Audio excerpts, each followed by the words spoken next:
2025 December മാസം mega നോട്ടിഫിക്കേഷനുമായി PSC വന്നു. ഇപ്പോൾ ഇതാ ജൂലൈ മാസത്തിൽ ഒരുപാട് എക്സാമുകളുമായി നമ്മളെ വീണ്ടും ഞെട്ടിച്ചിരിക്കുകയാണ്. അപ്പം ജൂലൈ മാസം നടക്കാൻ പോകുന്ന എക്സാമുകൾ ഏതൊക്കെ ബ്രാഞ്ചിനാണ്, ഏതൊക്കെ പോസ്റ്റുകളിലേക്കാണ് എന്നതിൻ്റെ ഡീറ്റെയിൽഡ് ആയിട്ടുള്ള കാര്യങ്ങളാണ് നമ്മൾ ഇന്ന് ഈ ഒരു സെഷനിലൂടെ ഡിസ്കസ് ചെയ്യാൻ വേണ്ടി പോകുന്നുണ്ടാവുക. എല്ലാവർക്കും വെൽക്കം. യെസ്, അങ്ങനെയാണെങ്കിൽ 537/2025 കാറ്റഗറി നമ്പർ വിളിച്ചിട്ടുണ്ടായിരുന്ന അസിസ്റ്റൻറ്റ് എഞ്ചിനീയർ ഇറിഗേഷൻ ഡിപ്പാർട്ട്മെൻറ്റിലേക്ക് വിളിച്ചിട്ടുണ്ടായിരുന്ന എക്സാം ആയിരുന്നു 8-ാം തീയതി. നോക്കി, നമ്മുടെ ജൂലൈ മാസം ഈ എക്സാം നടക്കാൻ വേണ്ടി പോകുന്നു, കൃത്യമായി ഓർത്തിരുന്നോളാം. അപ്പോൾ ഇതിലേക്ക് അപ്ലൈ ചെയ്ത ആൾക്കാരുടെ എണ്ണമൊക്കെ ഓൾറെഡി നമ്മളെ ചാനലിലൂടെ നിങ്ങളെ അറിയിച്ചിട്ടുണ്ടായിരുന്നു. എണ്ണം കൃത്യമായി നോക്കി വെച്ചോളാം. 21,978 പേരാണ് അപ്ലൈ ചെയ്തിട്ടുള്ളത്. കൺഫേം ചെയ്തതിന് ശേഷമുള്ള ലിസ്റ്റ് ഇനി വരാനിരിക്കുന്നതായിരിക്കും. അതിൻ്റെ കൂടെ assistant engineer by transfer recruitment കൂടെ നടത്തുന്നുണ്ട്. അതും ഇറിഗേഷൻ ഡിപ്പാർട്ട്മെൻറ്റിലേക്ക് തന്നെ 533 പേരാണ് ഈ ഒരു എക്സാമിലേക്ക് അപ്ലൈ ചെയ്തിട്ടുള്ള എണ്ണം എന്ന് പറയുന്നത്. ഇനി ഡിപ്പാർട്ട്മെൻറ്റ് കാൻഡിഡേറ്റ്സിന്, അതായത് PW ഡിപ്പാർട്ട്മെൻറ്റിൽ വർക്ക് ചെയ്യുന്ന ഗ്രേഡ് 1 പോലെയുള്ള അതിൽ താഴേക്ക് വർക്ക് ചെയ്യുന്ന ഒരുപാട് ആൾക്കാരുണ്ട്. അവർക്കൊക്കെ കിട്ടുന്ന വലിയൊരു ഓപ്പർച്യൂണിറ്റിയാണ്. നിങ്ങൾക്ക് നോക്കിയാൽ കാണാം, 878/2025 492 പേരാണ് ഇപ്പോൾ അപ്ലൈ ചെയ്തിട്ടുള്ളത്. അപ്പോൾ നിങ്ങൾ മനസ്സിലാക്കി വെക്കേണ്ടത്, ഗ്രേഡ് 3 എക്സാമായി അല്ലെങ്കിൽ ആ ഒരു എക്സാം എഴുതി കയറുന്ന ആൾക്ക് അവിടെ ബിടെക്കൊക്കെ ഉണ്ടെങ്കിൽ, അതിൻ്റെതായ ക്വാളിഫിക്കേഷൻ ഉണ്ടെങ്കിൽ വളരെ വേഗത്തിൽ തന്നെ ഇത്രയും കുറഞ്ഞ കോമ്പറ്റീഷനിൽ നിങ്ങൾക്കറിയാം, ഒരു ഏകദേശം 492 പേര് മാത്രമാണ് ആ ഡിപ്പാർട്ട്മെൻറ്റ് കാൻഡിഡേറ്റ് ആയിട്ട് അവിടെ എഴുതുന്നത്. 21,000 പേരാണ് അവിടെ ഡയറക്റ്റ് റിക്രൂട്ട്മെൻറ്റ് വിളിക്കുമ്പോൾ ഇത്ര മാറ്റം ഉണ്ടെന്നുള്ള കാര്യം ഇവിടെ നിന്ന് നിങ്ങൾക്ക് മനസ്സിലാക്കാൻ സാധിക്കും. അപ്പോൾ എക്സാം ഡേറ്റ് മറക്കണ്ട, 8-ാം തീയതിയാണ്, ജൂലൈ മാസം 8-ാം തീയതി ഈ ഒരു എക്സാം നടക്കും. ഇനി അടുത്തതായിട്ട് മെക്കാനിക്കൽ എഞ്ചിനീയേഴ്സിനുള്ള അവസരമാണ്. അതും ഈ പറഞ്ഞ AE പോസ്റ്റിലേക്ക് തന്നെയാണ്. കേരള പോർട്ട് സർവീസിലേക്ക് ഹൈഡ്രോഗ്രാഫിക് സർവേ വിങ്ങിലേക്കാണ് ആ ഒരു പോസ്റ്റ് അസിസ്റ്റൻറ്റ് എഞ്ചിനീയർ വിളിച്ചിട്ടുണ്ടായിരുന്നത്. 539/2025 ആയിരുന്നു ഇതിൻ്റെ നോട്ടിഫിക്കേഷൻ കാറ്റഗറി നമ്പർ വന്നിട്ടുണ്ടായിരുന്നത്. അപ്ലൈ ചെയ്ത ആൾക്കാരുടെ എണ്ണം 9/8/22 എക്സാം നടത്തുന്നത് 15-ാം തീയതി ജൂലൈ മാസമായിരിക്കും. അതിനുശേഷം കാർപ്പൻറ്റർ എന്ന് പറഞ്ഞ പോസ്റ്റിലേക്ക് സ്റ്റേറ്റ് വാട്ടർ ട്രാൻസ്പോർട്ട്, തൊട്ട് മുന്നേ നമുക്കതിൻ്റെ വെൽഡർ എക്സാം നടക്കുന്നുണ്ടായിരുന്നു. അതിൻ്റെ റാങ്ക് ലിസ്റ്റൊക്കെ ഇപ്പോൾ അടുത്ത് വന്നിട്ടുണ്ടായിരുന്നു. അപ്പോൾ സ്റ്റേറ്റ് വാട്ടർ ട്രാൻസ്പോർട്ടിലേക്ക് ഡയറക്റ്റ് റിക്രൂട്ട്മെൻറ്റിലെ 280/2025 മെക്കാനിക്കൽ എഞ്ചിനീയേഴ്സിന് വേണ്ടിയിട്ടുള്ള 990 പേരാണ് ഈ ഒരു എക്സാമിന് വേണ്ടി അപ്ലൈ ചെയ്തിട്ടുള്ളത്. എക്സാം നടത്തുന്നതായിരിക്കുക 21/7/2026 ആണ്. ഇനി അതേപോലെ തന്നെ നമ്മൾ തൊട്ട് മുന്നേ സിവിലുകാർക്ക് കിട്ടിയ അതേ അവസരം മെക്കാനിക്കുകാർക്ക് കിട്ടുകയാണ്. ഇറിഗേഷൻ ഡിപ്പാർട്ട്മെൻറ്റിലേക്ക് നിങ്ങൾ ആലോചിക്കുക, ഈ പറയുന്ന ഇറിഗേഷൻ ഡിപ്പാർട്ട്മെൻറ്റിലേക്ക് തൊട്ട് മുന്നേ നടന്ന എക്സാമിൽ ലിസ്റ്റൊക്കെ വളരെ പെട്ടെന്ന് തീർന്നു പോയതാണ്.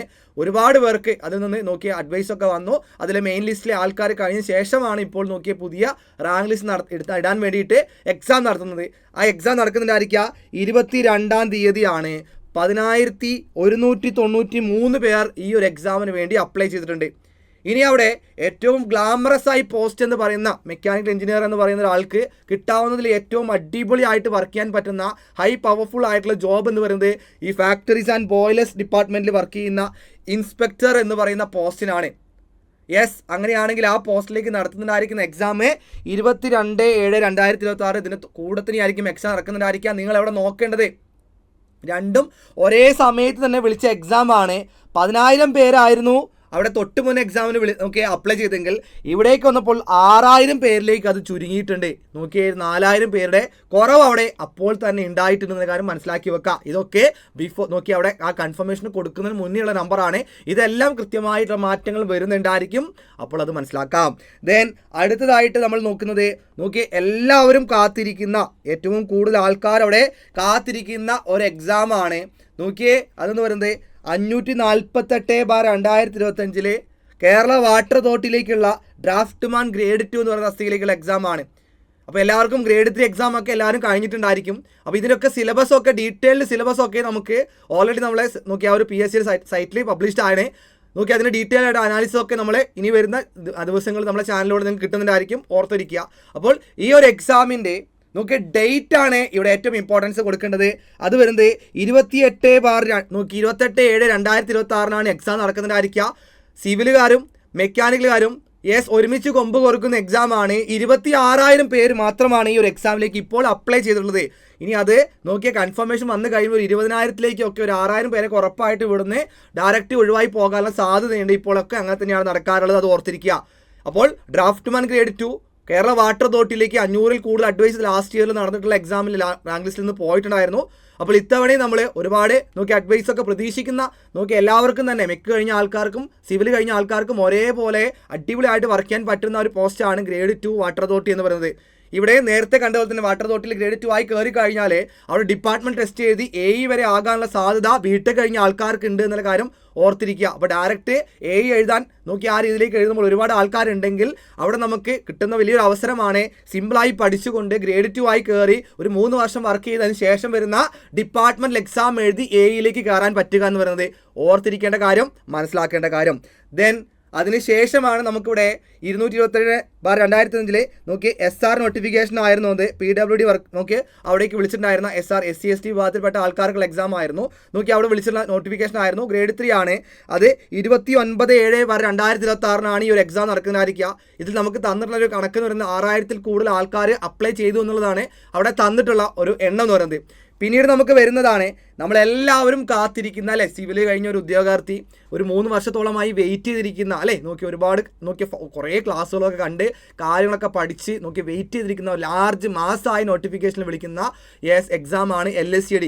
ഇത്തവണ ആ LSCD എക്സാം സ്റ്റേറ്റ് വൈഡ് നിന്ന് ഡിസ്ട്രിക്ട് വൈസ് ആയിട്ട് ആദ്യമായിട്ട് നടത്താൻ വേണ്ടി പോവുകയാണ്. അങ്ങനെ ഓരോ ഡിപ്പാർട്ട്മെന്റിലുമുള്ള, അതായത് LSC ഡിപ്പാർട്ട്മെന്റിലുള്ള ഓരോ ഡിസ്ട്രിക്റ്റിലേക്കുമാണ് ഈ ഒരു എക്സാം നടക്കുന്നതായിരിക്കും. ഡിസ്ട്രിക്ട് വൈസ് ആയ ലിസ്റ്റ് ആയിരിക്കും നമുക്ക് ഇനി വരുന്നുണ്ടായിരിക്കുക LSCD ഗ്രേഡ് 3ക്ക് വേണ്ടിയിട്ട്.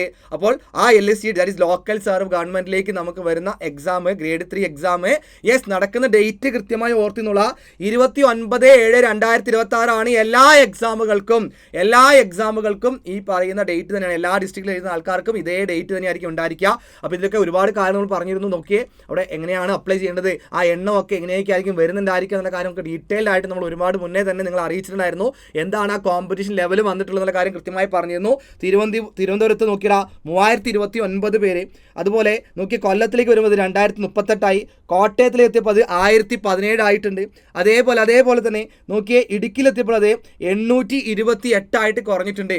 ഇനി ബാക്കി ഡിസ്ട്രിക്റ്റിലേക്ക് പോയാൽ എറണാകുളത്ത് അത് 1955, തൃശ്ശൂരിൽ 1975, പാലക്കാട് 1694, മലപ്പുറത്താണ് ഏറ്റവും കൂടുതൽ പോസ്റ്റ് സാങ്ഷൻഡ് ആയിട്ട് കിടക്കുന്നത്. അതുകൊണ്ട് തന്നെ അവിടെയും എണ്ണം കൂടുതലാണ്. 2085 പേരാണ് ഇപ്പോൾ അപ്ലൈ ചെയ്തിട്ടുള്ളത്. കൺഫർമേഷൻ തന്നിട്ടുള്ള ഡേറ്റ് നമുക്ക് ആ ഒരു നമ്പർ നമുക്ക് ഇനി കിട്ടണം. ദെൻ അടുത്തത് വരുന്നത് കോഴിക്കോടാണ്. കോഴിക്കോട് 2096 പേര്. വയനാട് നോക്കിയാൽ 579 പേരാണ്, അത്ര മാത്രമേ ഉള്ളൂ.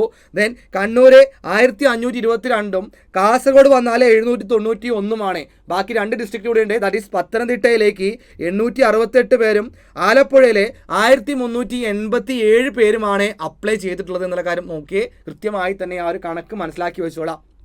അപ്പോൾ LSCD അപ്പോൾ ഇത്രയൊക്കെ ആൾക്കാർ അപ്ലൈ ചെയ്തിട്ടുണ്ട്.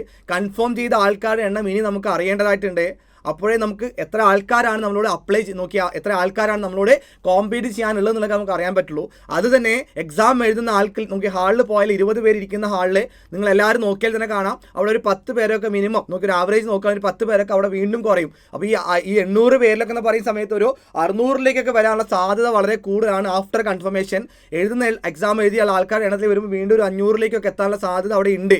ഓക്കെ അല്ലേ? അപ്പോൾ ഈ പറഞ്ഞ പോയിന്റുകളൊക്കെ മനസ്സിലാക്കിക്കൊണ്ട് കിട്ടിയ ചാൻസ് 500 പേരോട് മത്സരിച്ചാൽ മതി പത്തനംതിട്ടയിൽ അപ്ലൈ ചെയ്ത ഒരാൾക്ക് എന്ന കാര്യം മൈൻഡിൽ ഇപ്പോഴേ സെറ്റ് ചെയ്തോളാം. അപ്പോൾ ആ തരത്തിൽ 500-ൽ ഒന്നാമത് എത്തുക എന്നത് മാത്രമായിരിക്കണം നമ്മുടെ ലക്ഷ്യം. ആ രീതിയിൽ തന്നെ എന്ത് ചെയ്യുക, പഠിച്ചു പോകുക. അവിടെ എക്സാമുകൾ തീർന്നിട്ടില്ല. ഓവർസിയർ ഗ്രേഡ് 2 സിവിൽ യൂണിവേഴ്സിറ്റീസിലേക്ക് ഡിഫറൻ്റ് ആയിട്ടുള്ള യൂണിവേഴ്സിറ്റീസ് നമുക്കുണ്ട്. ഇതിലേക്ക് യൂണിവേഴ്സിറ്റീസ് ഇൻ കേരളയിലേക്ക് വിളിക്കുന്ന ഓവർസിയർ പോസ്റ്റിലേക്ക് ഗ്രേഡ് 2 പോസ്റ്റിലേക്കാണ് വിളിച്ചത്. 882/2025 ആയിരുന്നു. നിങ്ങൾക്ക് നോക്കിയാൽ നമ്പർ കാണാം 24,616 പേരാണ്. തൊട്ട് മുന്നേ നമ്മൾ കണ്ടിരുന്നു ഗ്രേഡ് 2 വാട്ടർ അതോറിറ്റിയിലേക്ക് മെക്കാനിക്കലുകാരും അതുപോലെ സിവിലുകാരും ഒരുമിച്ച് എഴുതുന്ന എക്സാം ആയിട്ടും 26,000 പേര് മാത്രമാണ് അവിടെ അപ്ലൈ ചെയ്തത് അല്ലേ. അപ്പോൾ അവിടെ നിന്ന് 24,000 പേരും സിവിൽ എഴുതുന്ന എക്സാം ആണ്. ഇതിലേക്ക് നമുക്കിനി കൺഫേം ചെയ്ത ലിസ്റ്റ് കിട്ടാനുണ്ട്. എക്സാം ഡേറ്റ് നോക്കിയാൽ ആ LSCഡിൻ്റെ കൂടെ തന്നെയാണ് നടക്കുക, 29-നായിരിക്കും. പിന്നീട് വരുന്നത് മെക്കാനിക്കൽ കഴിഞ്ഞ ആൾക്കാർക്കുള്ള ഗോൾഡൻ ഓപ്പർച്യൂണിറ്റി ആണ്. നോക്കിയാൽ ഡ്രാഫ്റ്റ്മാൻ ഗ്രേഡ് 2 അല്ലെങ്കിൽ ഓവർസിയർ ഗ്രേഡ് 2 എന്ന് പറയുന്ന ഹാർബർ എഞ്ചിനീയറിംഗ് ഡിപ്പാർട്ട്മെന്റിലേക്കാണ്. എക്സാം നടക്കുന്നതിനായിരിക്കുക 30/7/2026 ഇതിലേക്ക് അപ്ലൈ ചെയ്ത ആൾക്കാരുടെ എണ്ണം നിങ്ങൾ നോക്കി വെച്ചോളൂ, 8113 പേരാണ്. അതുപോലെ തന്നെ draughtsman grade 2 Kerala electrical and allied engineering company ലിമിറ്റഡിലേക്ക് വിളിക്കുന്ന എക്സാമാണ്. 30-ാം തീയതിയാണ് എക്സാം നടക്കുന്നതായിരിക്കുക. 385 പേർ മാത്രമാണ് ഈ ഒരു എക്സാമിലേക്ക് അപ്ലൈ ചെയ്തിട്ടുള്ളത് എന്നുള്ള കാര്യം മനസ്സിൽ വെച്ചോളാം. ഓക്കെ അല്ലേ? അപ്പോൾ ഇനി അങ്ങോട്ട് പഠനത്തിൻ്റെ മാത്രമാണ് നമ്മൾ കണ്ടെത്തേണ്ടത്. അപ്പോൾ അടിപൊളിയായിട്ട് പഠിച്ചു കഴിഞ്ഞാൽ നല്ല റാങ്കിൽ എത്തിയിട്ട് നിങ്ങൾ ആഗ്രഹിക്കുന്ന ആ ഒരു ജോലി നിങ്ങൾക്ക് ഉറപ്പുവരുത്താൻ ഒരു ബുദ്ധിമുട്ടുമില്ല. അപ്പോൾ ഇതിന് വേണ്ടിയിട്ട് ഗ്രേഡ് 2 വാട്ടർ അതോറിറ്റി ഗ്രേഡ് 2 എന്ന് പറയുന്ന പോസ്റ്റ് എല്ലാവരുടെയും നമുക്കറിയാം ഓൾറെഡി ഒരു 31,000 രൂപയാണ് അതിന് ബേസിക് പേ വരുന്നത്. റിവിഷൻ വന്നു കഴിഞ്ഞാൽ അത് ഒരു 37,000 എത്താനുള്ള സാധ്യത കൂടുതലാണ്. ആ രീതിയിലേക്ക് മാറാൻ പോകും. ഒരു 40,000+ ആയിട്ടുള്ള ഒരു സാലറി ആയിരിക്കും നിങ്ങൾക്ക് കിട്ടുന്നുണ്ടായിരിക്കുക. അപ്പോൾ അത്രയും വലിയൊരു ഓപ്പർച്യൂണിറ്റി അവിടെ കിടക്കുന്നു. അപ്പോൾ നമുക്കിനി വേണ്ടത് ഓൾറെഡി ഗ്രേഡ് 3 എഴുതിയ ആൾക്കാർ ഇവിടെ ഉണ്ട്.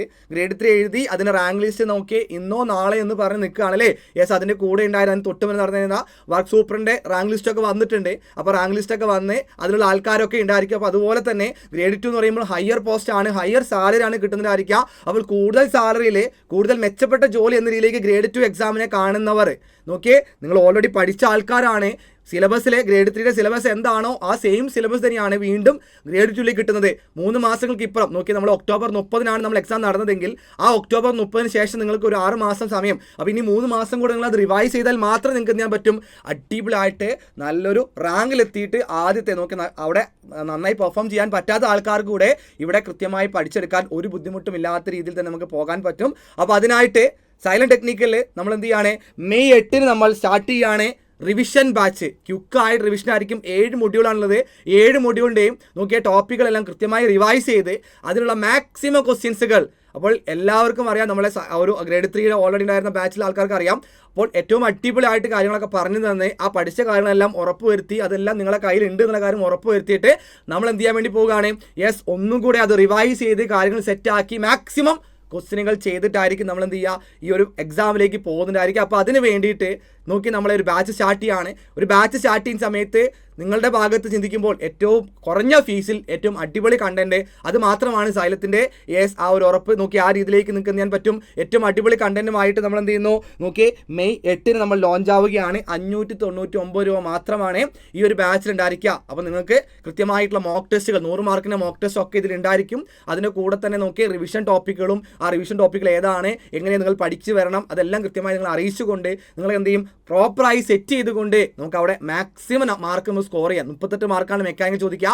ആ 38 സ്കോർ ചെയ്യാൻ പാകത്തിലേക്ക് നമ്മൾ ക്ലാരിറ്റിയിൽ സെറ്റായിരിക്കണം. അതിന് വേണ്ടിയിട്ടാണ് ഈ ഒരു ബാച്ച് എന്ന കാര്യം ഓർത്തിരിക്കുക. ഇതിൻ്റെ കൂടെ തന്നെ നമുക്കിനി ഗ്രേഡ് 3 എക്സാം വരാൻ വേണ്ടി പോകുന്നുണ്ട്. അപ്പോൾ ഗ്രേഡ് 3ക്ക് വേണ്ടിയിട്ടുള്ള അവിടെ നമുക്കറിയാം ഏതൊരു കോമ്പറ്റേറ്റീവ് എക്സാം ആണെങ്കിലും ആ കോമ്പറ്റേറ്റീവ് എക്സാംസിലേക്ക് നിങ്ങൾ റാങ്കിലേക്ക് എത്തുന്നതായിരിക്കും. എത്ര പഠിച്ചു എന്നുള്ളതല്ല, ആ പഠിച്ച കാര്യങ്ങൾ റിവൈസ് ചെയ്തുകൊണ്ട് മാക്സിമം ചോദ്യങ്ങൾ ചെയ്യുന്ന ഒരാൾക്ക് മാത്രമേ എന്ത് ചെയ്യാൻ സാധിക്കുള്ളൂ, അവിടെ നല്ലൊരു റാങ്കിലേക്ക് എത്താൻ സാധിക്കുള്ളൂ. അപ്പോൾ അതിനായിട്ട് മാക്സിമം ക്വസ്റ്റ്യൻസുകൾ മാത്രം ഉൾപ്പെടുത്തിക്കൊണ്ട് അടിപൊളിയായിട്ട് ഒരു ബാച്ച് നമ്മൾ മെയ് മാസം തന്നെ മെയ് 2-ന് നമ്മൾ സ്റ്റാർട്ട് ചെയ്യുന്നതായിരിക്കും. അപ്പോൾ അതിൻ്റെ ആ ഒരു കമ്മിങ് സൂൺ ആയിട്ടാണ് പറയുന്നത്. അപ്പോൾ കൃത്യമായി നിങ്ങൾ ഓർത്തിരിക്കുക. അപ്പോൾ ഡേറ്റ് ഒക്കെ ഒന്ന് ഓർത്ത് വെച്ചോളാം.